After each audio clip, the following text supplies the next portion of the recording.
മലപ്പുറത്തെ ലോക്സഭാ സ്ഥാനാർത്ഥിത്വത്തിന് ലീഗിൽ കൂടുതൽ പേർ രംഗത്ത്. അഹമ്മദിന്റെ മകളെ സ്ഥാനാർത്ഥിയാക്കണമെന്ന് ലീഗിലെ പ്രബല വിഭാഗം. ഫൗസിയ ഷർഷാദിനെ സ്ഥാനാർത്ഥിയാക്കണമെന്നാണ് ആവശ്യം.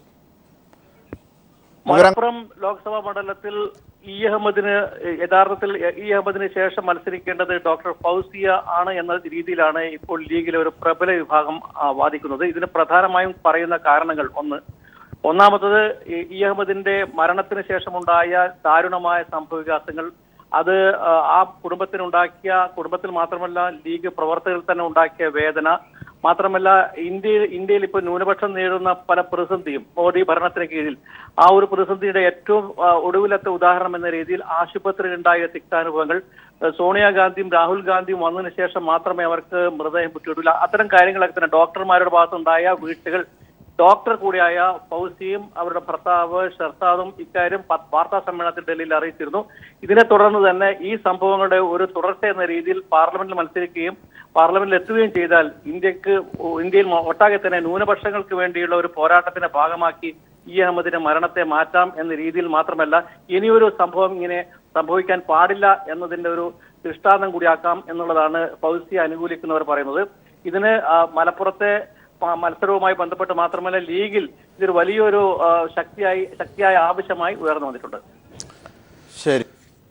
ആർക്കും ഭൂരിപക്ഷമില്ലാത്ത മണിപ്പൂരിൽ രാഷ്ട്രീയ പ്രതിസന്ധി രൂക്ഷം. BJPക്ക് ഭൂരിപക്ഷമുണ്ടെന്ന് ഗവർണർ നജ്മ ഹെപ്തുള്ള വ്യക്തമാക്കി. മുഖ്യമന്ത്രി ഇബോബി സിംഗിനോട് രാജിവെക്കാൻ ഗവർണർ ആവശ്യപ്പെട്ടു. ഗവർണറുടെ നിർദ്ദേശം ഇബോബി സിംഗ് തള്ളി. BJPയുടെ നിയമസഭാ കക്ഷി നേതാവായി ബിരേൻ സിംഗിനെ തെരഞ്ഞെടുത്തു. അതേസമയം കേന്ദ്ര ധനകാര്യമന്ത്രി അരുൺ ജെയ്റ്റ്ലിക്ക് പ്രതിരോധ വകുപ്പിന്റെ അധിക ചുമതല നൽകി. മനോഹർ പരീക്കർ ഗോവ മുഖ്യമന്ത്രിയാകാൻ കേന്ദ്ര പ്രതിരോധ മന്ത്രി സ്ഥാനം ഒഴിഞ്ഞതോടെയാണിത്. സമഗ്രമായ വിവരങ്ങളുമായി ഞങ്ങളുടെ പ്രതിനിധി മനു ശങ്കരൻ ചേരുന്നു. മനു, ഗോവയുടെ മാതൃകയിൽ മണിപ്പൂരിലും ഏറ്റവും വലിയ ഒറ്റകക്ഷിയെ മന്ത്രിസഭയുണ്ടാക്കാൻ ക്ഷണിക്കുന്നില്ല ഗവർണർ എന്ന പരിഭവം തുടരുകയാണ്. ഇതിനിടെ എന്തൊക്കെ കാര്യങ്ങളാണ് മണിപ്പൂരിൽ പുരോഗമിക്കുന്നത്?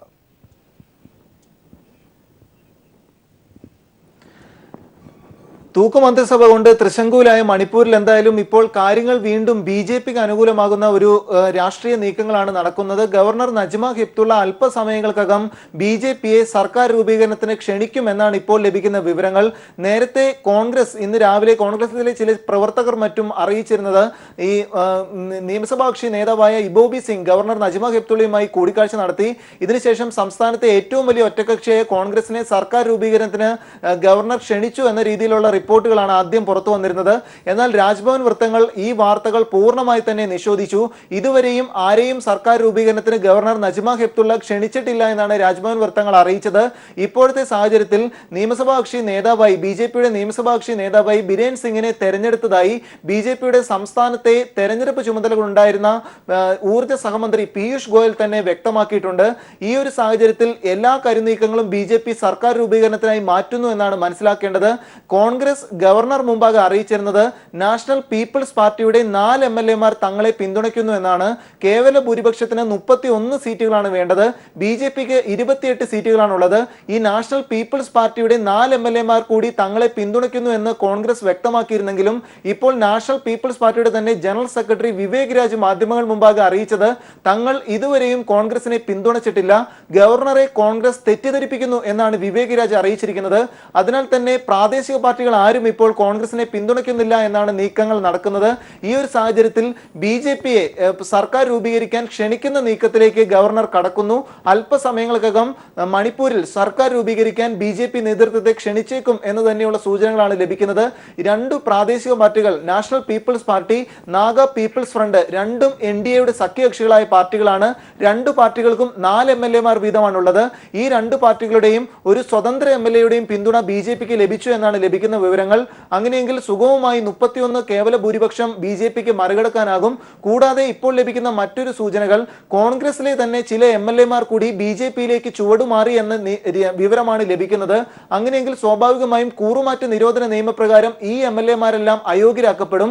പിന്നീട് BJP ടിക്കറ്റിൽ ഈ മത്സരിച്ച അതേ മണ്ഡലങ്ങളിൽ തന്നെ വീണ്ടും മത്സരിച്ച് ജനവിധി തേടാനുള്ള ഒരു നീക്കത്തിലേക്കാണ് ഈ MLA-മാർ കടക്കുന്നത്. നിരോധന നിയമപ്രകാരം അത്തരത്തിൽ അയോഗ്യരാക്കപ്പെട്ട പുറത്താക്കപ്പെട്ടാൽ ഉടനെ വീണ്ടും ടിക്കറ്റിൽ മത്സരിക്കാനാകുമോ എന്നത് കൂടുതൽ പരിശോധിക്കേണ്ടിയിരിക്കുന്നു. ഒപ്പം ധനകാര്യമന്ത്രി അരുൺ ജെയ്റ്റ്ലിക്ക് അധിക ചുമതല പ്രതിരോധ വകുപ്പിന് ലഭിക്കുകയുണ്ടായി. പരീഖർ ഗോവയിലേക്ക് കുടിയേറിയതിനെ തുടർന്ന് എന്തൊക്കെയാണ് കേന്ദ്ര മന്ത്രിസഭാ പുനഃസംഘടനയ്ക്കുള്ള സാധ്യതകൾ? മനോഹർ പരീക്കർ പ്രതിരോധ മന്ത്രിസ്ഥാനം ഒഴിഞ്ഞൊരു സാഹചര്യത്തിൽ ഉടനടി തന്നെ കേന്ദ്ര മന്ത്രിസഭാ പുനഃസംഘടന ഉണ്ടാകുമെന്നാണ് ലഭിക്കുന്ന വിവരങ്ങൾ. ഇപ്പോഴത്തെ ധനമന്ത്രി അരുൺ ജെയ്റ്റ്ലി പ്രതിരോധ മന്ത്രിസ്ഥാനം ഏറ്റെടുത്തേക്കുമെന്നാണ് ലഭിക്കുന്ന സൂചനകൾ. കൂടാതെ കേന്ദ്ര ഊർജ്ജ സഹമന്ത്രി പീയൂഷ് ഗോയൽ ധനമന്ത്രിയായി വന്നേക്കും എന്നും ഒരു സൂചനകൾ ലഭിക്കുന്നുണ്ട്. നേരത്തെ തന്നെ ഈ നോട്ട് പിൻവലിക്കൽ വിഷയത്തിൽ ഒരു പ്രായോഗിക തലത്തിൽ എത്തിക്കുന്നതിനും വലിയ വിമർശനങ്ങൾ സർക്കാർ നേരിടുന്നതിലും ധനമന്ത്രി അരുൺ ജെയ്റ്റ്ലിക്ക് വലിയ വിമർശനങ്ങൾ കേന്ദ്ര BJP നേതൃത്വത്തിന്റെ ഭാഗത്തു നിന്ന് നേരിടേണ്ടി വന്നിരുന്നു. ഈ ഒരു സാഹചര്യത്തിൽ കൂടിയാണ് മുൻപ് അധിക ചുമതലയായി വഹിച്ച പ്രതിരോധ മന്ത്രിപദം ഇപ്പോൾ ധനമന്ത്രി സ്ഥാനം ഒഴിവാക്കിക്കൊണ്ട് അരുൺ ജെയ്റ്റ്ലിക്ക് നൽകുന്നത്. ഇങ്ങനെയുള്ള ഒരു പൊളിച്ചെഴുത്തിനാണ് കേന്ദ്ര മന്ത്രിസഭയിൽ ഒരു പുനഃസംഘടനയ്ക്കാണ് സാഹചര്യങ്ങൾ നീങ്ങുന്നത്. ഇതിനിടയിൽ കേരളത്തിൽ നിന്ന് സംസ്ഥാന അധ്യക്ഷൻ കുമ്മനം രാജശേഖരൻ, അതോടൊപ്പം NDAയുടെ ഉപാധ്യക്ഷൻ രാജീവ് ചന്ദ്രശേഖർ MP എന്നിവരുടെ പേരുകളും BJP നേതൃത്വത്തിന്റെ പരിഗണനയിൽ ഉണ്ട് എന്ന വിവരവും ലഭിക്കുന്നു. ഇതിനിടയിൽ BJP ദേശീയ കൗൺസിൽ പുനഃസംഘടനയ്ക്കുള്ള നീക്കങ്ങളും സജീവമായിട്ടുണ്ട്. മുൻ സംസ്ഥാന അധ്യക്ഷൻ V മുരളീധരൻ, അതോടൊപ്പം ദേശീയ തലത്തിലെ പ്രായോഗിക നീക്കങ്ങളൊക്കെ നടത്തുന്ന R ബാലശങ്കർ അടക്കമുള്ള നേതാക്കളും ഈ BJP ദേശീയ പുനഃസംഘടനയിൽ നേതൃത്വത്തിന്റെ പുനഃസംഘടനയിൽ ഉൾക്കൊണ്ടേക്കുമെന്ന വിവരങ്ങൾ ലഭിക്കുന്നു. കേരളത്തിൽ NDAയുടെ സഖ്യകക്ഷികളായ സംഘടനയ്ക്കും ഈ വലിയ കേന്ദ്ര സമീപനങ്ങളിൽ കേന്ദ്ര നീക്കങ്ങളിലും മറ്റും സ്ഥാനം ലഭിച്ചേക്കുമെന്നൊരു സൂചനകൾ ലഭിക്കുന്നുണ്ട്. കേന്ദ്ര സർക്കാർ പദവികൾ കൂടി ഈ സഖ്യകക്ഷികൾക്ക് നൽകാനുള്ള ഒരു തീരുമാനവും BJP കേന്ദ്ര നേതൃത്വം കൈക്കൊണ്ടുവരുന്നു. എന്തായാലും ഈ ആഴ്ചയിൽ സജീവമായ ഒരു പൊളിച്ചെഴുത്ത് നീക്കങ്ങളാണ് BJP കേന്ദ്ര നേതൃത്വം നടത്തുന്നത്. അജിം ഷാ, തീർച്ചയായും സമഗ്ര വിവരങ്ങളാണ് മനു ശങ്കരൻ നൽകിയത്. വാർത്തകളിലേക്ക്. മുഖ്യമന്ത്രിയുടെ പ്രസ്താവനയിൽ സ്പീക്കറുടെ റൂളിംഗ്. ശിവസേനയുമായി ബന്ധപ്പെട്ട വാടക പരാമർശം അപകീർത്തികരമല്ലെന്ന് സ്പീക്കർ. അത് മുഖ്യമന്ത്രിയുടെ രാഷ്ട്രീയ അഭിപ്രായം മാത്രം. രാഷ്ട്രീയ അഭിപ്രായങ്ങൾ സഭാരേഖകളിൽ നിന്ന് നീക്കം ചെയ്യുന്ന കീഴ്വഴക്കമില്ല. പ്രതിപക്ഷ നേതാവ് നടത്തിയ പരാമർശങ്ങളുമായി ഇതിനെ താരതമ്യപ്പെടുത്താനാകില്ലെന്നും സ്പീക്കർ അറിയിച്ചു. ഇതെല്ലാം കാണുമ്പോൾ എനിക്ക് തോന്നുന്നത് ശിവസേനക്കാരെ വാടകയ്ക്കെടുത്തതാണോ എന്നാണ്. ഇന്നലത്തെ നാടകത്തിന് പിന്നിൽ ഇവരുടെ കൈകളില്ലേ എന്ന് സംശയിക്കേണ്ടതായിട്ടുണ്ട്.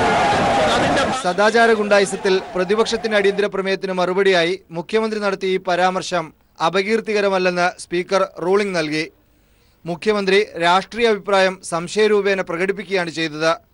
ഈ സാഹചര്യത്തിൽ പരാമർശം നീക്കം ചെയ്യേണ്ടതില്ല. എന്നാൽ ഗുരുവായൂർ ക്ഷേത്രത്തിലെ ജലവിതരണവുമായി ബന്ധപ്പെട്ട് KV അബ്ദുൽ ഖാദർ MLA പരാമർശിച്ച് പ്രതിപക്ഷ നേതാവ് നടത്തിയ വാക്കുകൾ നീക്കം ചെയ്തതിന് ഇതുമായി താരതമ്യം ചെയ്യേണ്ടതില്ല. പൊതുസമൂഹത്തിൽ തെറ്റിദ്ധാരണയുണ്ടാക്കുന്നതോ സമൂഹത്തിൽ ഭിന്നിപ്പ് സൃഷ്ടിക്കുന്നതോ ആയ പ്രസ്താവന നിയമസഭയിൽ ഉണ്ടാകരുതെന്ന് നിർബന്ധമുണ്ട്. ഉദ്ദേശിക്കാത്ത അർത്ഥം പോലും വ്യാഖ്യാനിക്കപ്പെടാനുള്ള സാധ്യത മുന്നിൽ കണ്ടാണ് പ്രതിപക്ഷ നേതാവിന്റെ പരാമർശം നീക്കം ചെയ്തതെന്നും സ്പീക്കർ വിശദീകരിച്ചു. News bureau, Thiruvananthapuram. എറണാകുളത്ത് CA വിദ്യാർത്ഥിനിയായ മിഷേൽ ഷാജിയുടെ മരണം ക്രൈംബ്രാഞ്ചിന്റെ പ്രത്യേക സംഘം അന്വേഷിക്കുമെന്ന് മുഖ്യമന്ത്രി പിണറായി വിജയൻ. പരാതി സ്വീകരിക്കുന്നതിൽ പോലീസിന്റെ ഭാഗത്തുനിന്ന് വീഴ്ച ഉണ്ടായോ എന്ന് പരിശോധിക്കും. ഇത്തരം സംഭവങ്ങളിൽ പ്രതികൾ എത്ര ഉന്നതരായാലും പിടികൂടുമെന്നും മുഖ്യമന്ത്രി വ്യക്തമാക്കി. എന്നാൽ സംസ്ഥാനത്ത് നടക്കുന്ന കൊലപാതകങ്ങളെ ആത്മഹത്യയാക്കാൻ പോലീസ് ശ്രമിക്കുന്നതായി പ്രതിപക്ഷവും ആരോപിച്ചു. എറണാകുളം പിറവത്ത് CA വിദ്യാർത്ഥിയായ മിഷേൽ ഷാജിയുടെ മരണവുമായി ബന്ധപ്പെട്ട് പോലീസിൽ നിന്നും ലഭിക്കുന്ന വിവരമനുസരിച്ച് മാർച്ച് 6-ാം തീയതിയാണ് ബന്ധുക്കൾ പരാതി നൽകിയത്. പരാതി സ്വീകരിക്കുന്നതിൽ പോലീസിന്റെ ഭാഗത്തു നിന്നും വീഴ്ചയുണ്ടായോ എന്ന് പരിശോധിക്കുമെന്ന് മുഖ്യമന്ത്രി പിണറായി വിജയൻ നിയമസഭയിൽ പറഞ്ഞു. നിലവിൽ ലോക്കൽ പോലീസ് അന്വേഷിക്കുന്ന കേസ് ക്രൈംബ്രാഞ്ചിന്റെ പ്രത്യേക സംഘത്തെക്കൊണ്ട് അന്വേഷിപ്പിക്കുമെന്നും മുഖ്യമന്ത്രി വ്യക്തമാക്കി. ഇപ്പോൾ ഉള്ള റിപ്പോർട്ട് അനുസരിച്ച് 6-ാം തീയതി മാത്രമേ എത്തിയിട്ടുള്ളൂ. ഈ കാര്യമടക്കം ക്രൈംബ്രാഞ്ച് അന്വേഷിക്കുന്ന നില സ്വീകരിക്കാം. അഥവാ ഏതെങ്കിലും തരത്തിലുള്ള ലാഘവ നില പോലീസിന്റെ ഭാഗത്തുനിന്നുണ്ടായെങ്കിൽ അതിനുത്തരവാദികളായവരുടെ മേലെ കനത്ത നടപടികളും വരും. ഒരു വിട്ടുവീഴ്ചയും ഈ കാര്യത്തിൽ കാണിക്കില്ല. ഇത്തരം സംഭവങ്ങളിൽ പ്രതികൾ എത്ര ഉന്നതരായാലും പിടികൂടും. പോലീസിൽ നിന്നും ലാഘവത്വമുണ്ടായാൽ ശക്തമായ നടപടിയെടുക്കുമെന്നും മുഖ്യമന്ത്രി മറുപടിയിൽ വ്യക്തമാക്കി. എന്നാൽ മിഷേലിന്റേത് ആത്മഹത്യയെന്ന് വരുത്തി തീർക്കാൻ ശ്രമിക്കുന്നതായി അടിയന്തര പ്രമേയത്തിന് നോട്ടീസ് നൽകിയ അനൂപ് ജേക്കബ് ആരോപിച്ചു. പരാതി സ്വീകരിക്കുന്നതിൽ പോലും എറണാകുളം സെൻട്രൽ സ്റ്റേഷനിലെ പോലീസുകാരിൽ നിന്നും വീഴ്ചയുണ്ടായി എന്നും അദ്ദേഹം ആരോപിച്ചു. 18 വയസ്സായ പെൺകുട്ടിയെ കാണാനില്ല എന്നുള്ള പരാതിയാണ് സാർ അവിടെ ഇവരുടെ മാതാപിതാക്കൾ മുമ്പോട്ട് വെച്ചത്. അവിടെയാണ് പോലീസ് പറഞ്ഞത് നിങ്ങൾ പോയി രാവിലെ വരൂ. സാർ ഇതാണോ സാർ ഇവിടുത്തെ പോലീസിന്റെ ശുഷ്കാന്തി? ഇങ്ങനെയാണോ സാർ ഒരു പോലീസ് പ്രവർത്തിക്കേണ്ടത്? മുഖ്യമന്ത്രിയുടെ മറുപടിയുടെ അടിസ്ഥാനത്തിൽ പ്രതിപക്ഷത്തിന്റെ അടിയന്തര പ്രമേയത്തിനുള്ള അനുമതി സ്പീക്കർ നിഷേധിച്ചു. സംസ്ഥാനത്ത് നടക്കുന്ന കൊലപാതകങ്ങൾ ആത്മഹത്യയാക്കാൻ പോലീസ് ശ്രമിക്കുന്നുവെന്ന് ചൂണ്ടിക്കാട്ടി പ്രതിപക്ഷം സഭയിൽ നിന്നും ഇറങ്ങിപ്പോയി. നിയമസഭയിൽ നിന്നും എസ് ഷീജ.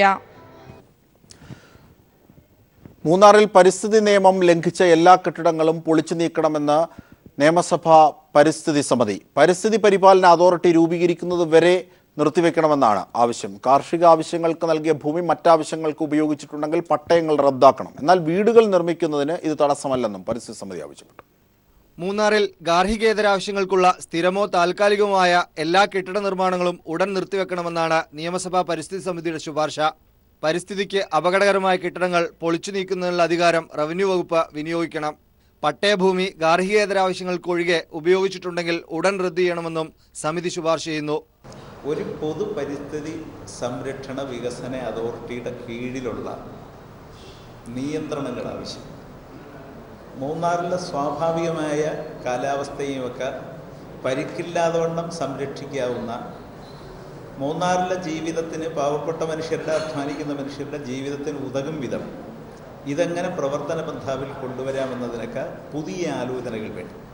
പാരിസ്ഥിതിക സവിശേഷതകൾ സംരക്ഷിച്ചു മാത്രമേ വികസന പ്രവർത്തനങ്ങൾ നടക്കുന്നുള്ളൂവെന്ന് ഉറപ്പുവരുത്താൻ പരിസ്ഥിതി പരിപാലന അതോറിറ്റി രൂപീകരിക്കണം. പരിസ്ഥിതി സമിതി മൂന്നാറിൽ നടത്തിയ തെളിവെടുപ്പിൽ ചില വകുപ്പുകൾ വേണ്ടത്ര വിവരങ്ങൾ നൽകിയിട്ടില്ല, നൽകിയ ചില വിവരങ്ങൾക്ക് അടിസ്ഥാന രേഖകളില്ല തുടങ്ങിയ വിമർശനങ്ങളും മുല്ലക്കര രത്നാകരൻ അധ്യക്ഷനായ സമിതി ഉന്നയിക്കുന്നു. MR സജേഷ്, തിരുവനന്തപുരം. കൊച്ചി മെട്രോ ആദ്യഘട്ടത്തിന്റെ ഉദ്ഘാടനം അടുത്ത മാസം നടക്കും. മെട്രോ റെയിൽ സുരക്ഷാ കമ്മീഷന്റെ അനുമതി ലഭിച്ചാൽ ഉദ്ഘാടന തീയതി തീരുമാനിക്കും. ആലുവ മുതൽ പാലാരിവട്ടം വരെയുള്ള 13 കിലോമീറ്ററാണ് ആദ്യഘട്ടത്തിൽ ഉദ്ഘാടനം ചെയ്യുക. ഇതിന് മുഖ്യമന്ത്രി അനുമതി നൽകിയതായി DMRC മുഖ്യ ഉപദേഷ്ടാവ് E. ശ്രീധരൻ അവലോകന യോഗത്തിന് ശേഷം മാധ്യമങ്ങളോട് പറഞ്ഞു. ആലുവ മുതൽ പാലാരിവട്ടം വരെ നിർമ്മാണം പൂർത്തിയാവുന്ന 13 കിലോമീറ്ററിലെ സർവീസാണ് കൊച്ചി മെട്രോയുടെ ആദ്യഘട്ടമായി ഉദ്ഘാടനം ചെയ്യുക. ഈ മാസം 31 നിർമ്മാണ പ്രവർത്തനങ്ങൾ പൂർത്തിയാവും. തുടർന്ന് മെട്രോ റെയിൽ സുരക്ഷാ കമ്മീഷൻ പരിശോധന നടത്തി അനുമതി നൽകിയ ശേഷമായിരിക്കും ഉദ്ഘാടനം. മുഖ്യമന്ത്രി പിണറായി വിജയന്റെ അധ്യക്ഷതയിൽ നടന്ന അവലോകന യോഗത്തിലാണ് ഇത് സംബന്ധിച്ച തീരുമാനമെടുത്തത്. ആദ്യഘട്ടത്തിന്റെ ഉദ്ഘാടനം നടത്താൻ മുഖ്യമന്ത്രി അനുമതി നൽകിയതായി DMRC മുഖ്യ ഉപദേഷ്ടാവ് E. ശ്രീധരൻ പറഞ്ഞു. ഞങ്ങൾ 31 എല്ലാ പണിയും കഴിയുമെന്ന് പറയുന്നുണ്ട്. അത് കഴിഞ്ഞിട്ട് ഫസ്റ്റ് വീക്കിൽ കമ്മീഷണർ റെയിൽവേ സേഫ്റ്റി വരും, ഇൻസ്പെക്ട് ചെയ്തിട്ട് സേഫ്റ്റി സർട്ടിഫിക്കറ്റ് തരണം. മഹാരാജാസ് കോളേജ് വരെയുള്ള മെട്രോയുടെ മുഴുവൻ നിർമ്മാണ പ്രവർത്തനം 4 മാസത്തിനുള്ളിൽ പൂർത്തിയാവുമെന്നും E. ശ്രീധരൻ വ്യക്തമാക്കി. കേന്ദ്ര സർക്കാരിന്റെ കൂടി അഭിപ്രായം പരിഗണിച്ച ശേഷമായിരിക്കും സംസ്ഥാന സർക്കാർ ആദ്യഘട്ടത്തിന്റെ ഉദ്ഘാടന തീയതി തീരുമാനിക്കുക. News bureau, Thiruvananthapuram. മലപ്പുറം ഉപതെരഞ്ഞെടുപ്പിൽ കുഞ്ഞാലിക്കുട്ടിയുടെ സ്ഥാനാർത്ഥിത്വത്തിൽ ലീഗിൽ അതൃപ്തി. കൂടുതൽ ചർച്ച ചെയ്യാതെ തീരുമാനമെടുക്കരുതെന്ന് പാണക്കാട് തങ്ങളോട് ഒരു വിഭാഗം നേതാക്കൾ ആവശ്യപ്പെട്ടു. അഖിലേന്ത്യാ സെക്രട്ടറി അബ്ദുസമദ് സമദാനിയും സ്ഥാനാർത്ഥിത്വത്തിന് അവകാശവാദവുമായി രംഗത്തെത്തിയിട്ടുണ്ട്. മലപ്പുറം ഉപതെരഞ്ഞെടുപ്പിൽ കുഞ്ഞാലിക്കുട്ടിയുടെ സ്ഥാനാർത്ഥിത്വം ലീഗിൽ കടുത്ത ഭിന്നിപ്പിനാണ് വഴിയൊരുക്കുന്നത്. മുസ്ലിം ലീഗ് എന്നാൽ കുഞ്ഞാലിക്കുട്ടി മാത്രമാണെന്ന പ്രതീതി അണികളിൽ പോലും ഉയർന്നു തുടങ്ങിയെന്നാണ് വിമർശനം.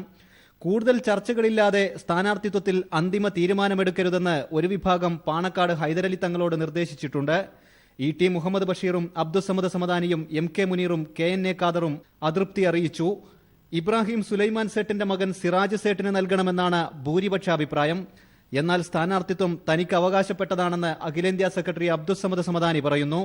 കുഞ്ഞാലിക്കുട്ടി മത്സരിക്കാൻ താൽപര്യമറിയിച്ചതോടെ മലപ്പുറം ജില്ലാ സെക്രട്ടറി കൂടിയായ KNA ഖാദറും അമർഷമറിയിച്ചിരുന്നു. 15-ന് ചേരുന്ന സംസ്ഥാന സമിതിയിൽ വിമർശനമറിയിക്കുകയോ യോഗത്തിൽ നിന്ന് വിട്ടുനിൽക്കുകയോ ചെയ്യണമെന്നാണ് കുഞ്ഞാലിക്കുട്ടി വിരുദ്ധർ കണക്കുകൂട്ടുന്നത്. KT സ്വാലിഹ്, മലപ്പുറം. കൊച്ചിയിൽ CA വിദ്യാർത്ഥിനി ദുരൂഹ സാഹചര്യത്തിൽ മരിച്ചതുമായി ബന്ധപ്പെട്ട കേസിൽ അയൽവാസിയായ യുവാവിനെ ചോദ്യം ചെയ്യുന്നത് തുടരുന്നു. ഇയാൾ പെൺകുട്ടിയെ നിരന്തരമായി ശല്യം ചെയ്തിരുന്നുവെന്ന് ചോദ്യം ചെയ്യലിൽ പോലീസിനോട് സമ്മതിച്ചിട്ടുണ്ട്. അതേസമയം പെൺകുട്ടിയെ പിന്തുടരുന്ന രീതിയിൽ CCTV ദൃശ്യങ്ങളിൽ പതിഞ്ഞ 2 പേരെക്കുറിച്ച് പോലീസ് അന്വേഷിച്ചു വരികയാണ്. ഇതിനിടെ വിദ്യാർത്ഥിനിയുടെ മരണത്തിലെ സത്യാവസ്ഥ പുറത്തുകൊണ്ടുവരണമെന്നാവശ്യപ്പെട്ട് സർവകക്ഷി സംഘം പിറവത്ത് നാളെ ഹർത്താലിന് ആഹ്വാനം ചെയ്തിട്ടുണ്ട്. CA വിദ്യാർത്ഥിനിയുടെ ദുരൂഹ മരണവുമായി ബന്ധപ്പെട്ട് പെൺകുട്ടിയുടെ അയൽവാസിയായ യുവാവിനെ എറണാകുളം ACP K. ലാൽജിയുടെ നേതൃത്വത്തിലാണ് ചോദ്യം ചെയ്തു വരുന്നത്. മരണസമയത്ത് പെൺകുട്ടിയുടെ ഫോൺ രേഖകൾ പരിശോധിച്ചതിൽ നിന്ന് ഒരാൾ തുടർച്ചയായി വിളിച്ചിരുന്നതായും SMS അയച്ചിരുന്നതായും പോലീസിന് വ്യക്തമായിരുന്നു. ഇതേ തുടർന്നാണ് പെൺകുട്ടിയുടെ അയൽവാസിയായ യുവാവിനെ പോലീസ് സ്റ്റേഷനിലേക്ക് വിളിച്ചു വരുത്തി വിശദമായി ചോദ്യം ചെയ്തു വരുന്നത്. വിദ്യാർത്ഥിനിയെ നിരന്തരം വിളിച്ചിരുന്നുവെന്നും മെസ്സേജ് അയച്ചിരുന്നുവെന്നും ഇയാൾ പോലീസിനോട് സമ്മതിച്ചിട്ടുണ്ട്. എന്നാൽ പെൺകുട്ടിയുടെ മരണവുമായി ഇയാൾക്ക് ബന്ധമുണ്ടോ എന്ന് ഇപ്പോൾ വ്യക്തമല്ല. പോസ്റ്റ്മോർട്ടം റിപ്പോർട്ടിന്റെ അടിസ്ഥാനത്തിൽ ആത്മഹത്യയാണെന്നാണ് പ്രാഥമിക നിഗമനം. പെൺകുട്ടി മരിക്കുന്നതിന്റെ തലേനാൾ കലൂർ പള്ളിയിലേക്ക് പോകുന്നതിന്റെയും വരുന്നതിന്റെയും CCTV ദൃശ്യത്തിൽ 2 പേർ പിന്തുടരുന്നതായി കണ്ടിട്ടുണ്ട്. ഇവരെക്കുറിച്ച് പോലീസ് അന്വേഷിച്ചു വരികയാണ്. പെൺകുട്ടിയുടെ മരണം ആത്മഹത്യയെന്ന് വിലയിരുത്തി തള്ളിക്കളയാതെ വിശദമായ അന്വേഷണമാണ് പോലീസ് തുടരുന്നത്. അതേസമയം കേസിൽ കുറ്റവാളികളെ ഉടൻ പിടികൂടണമെന്നാവശ്യപ്പെട്ട് KSU യൂത്ത് കോൺഗ്രസ് പ്രവർത്തകർ കൊച്ചി കമ്മീഷണർ ഓഫീസിലേക്ക് മാർച്ച് നടത്തി. ബാരിക്കേഡ് തകർക്കാൻ ശ്രമിച്ചതിനെ തുടർന്ന് പോലീസ് ജലപീരങ്കി പ്രയോഗിച്ചു. ഇതിനിടെ പെൺകുട്ടിയുടെ മരണത്തിലെ സത്യാവസ്ഥ പുറത്തു കൊണ്ടുവരണമെന്നാവശ്യപ്പെട്ട് സർവകക്ഷി യോഗം പിറവത്ത് നാളെ ഹർത്താലിന് ആഹ്വാനം ചെയ്തു. News bureau, Kochi. അകലകുന്നം പഞ്ചായത്തിന്റെ ജലസേചന പദ്ധതിക്കായി വിട്ടു നൽകിയ ഭൂമി കുളം നിർമ്മിച്ചു കഴിഞ്ഞപ്പോൾ മുൻ പഞ്ചായത്ത് അംഗം കൂടിയായ ഉടമ തിരിച്ചുപിടിച്ചു. ജനങ്ങൾ പദ്ധതി പ്രദേശത്ത് പ്രവേശിക്കാതിരിക്കാൻ മുള്ളുവേലി കെട്ടിത്തിരിച്ചതും വിവാദമാകുന്നു. കുടിവെള്ളം മുട്ടിയ നാട്ടുകാർ നിയമ നടപടിക്കൊരുങ്ങുകയാണ്. അകലകുന്നം മുൻ പഞ്ചായത്തംഗമായിരുന്ന തോമസ് കുര്യാക്കോസിന്റെ പറമ്പിലാണ് സർക്കാർ ചെലവിൽ പഞ്ചായത്ത് കുളവും കുഴൽക്കിണറും നിർമ്മിച്ചത്. 1985-ൽ കുളം നിർമ്മിക്കാൻ 80,000 രൂപയാണ് സർക്കാർ ഖജനാവിൽ നിന്നും നൽകിയത്. കുഴൽക്കിണറിന് പണം മുടക്കിയത് പാമ്പാടി ബ്ലോക്ക് പഞ്ചായത്തുമാണ്. പക്ഷേ പദ്ധതി പ്രദേശം തോമസ് കുര്യാക്കോസ് മുള്ളുവേലി കെട്ടി സ്വന്തമാക്കി. ഇതോടെ പൊതുജനങ്ങൾക്കായി രൂപം കൊടുത്ത 2 കുടിവെള്ള പദ്ധതികളും നിലച്ചു. മഞ്ഞാമറ്റം മേഖലയിലെ 350ഓളം കുടുംബങ്ങൾക്ക് ആശ്വാസകരമാകുന്ന പദ്ധതികളായിരുന്നു ഇവ. സ്വകാര്യ വ്യക്തി കയ്യേറിയ പഞ്ചായത്ത് കുളവും കുഴൽക്കിണറും തിരിച്ചുപിടിച്ച് പൊതുജനങ്ങൾക്ക് നൽകണമെന്നാണ് നാട്ടുകാരുടെ ആവശ്യം. കുടിവെള്ള പ്രശ്നം അതിരൂക്ഷമായ പ്രദേശത്ത് ഈ കുളം പുനരുദ്ധരിച്ച് ശുദ്ധീകരിച്ചെടുത്തു കഴിഞ്ഞാൽ ഇവിടെ ഏതാണ്ട് ഒരു 500 കുടുംബങ്ങളുടെ കുടിവെള്ളക്ഷാമം 90% പരിഹരിക്കുന്നതിന് ഇത് ഉപയോഗപ്രദമാകും.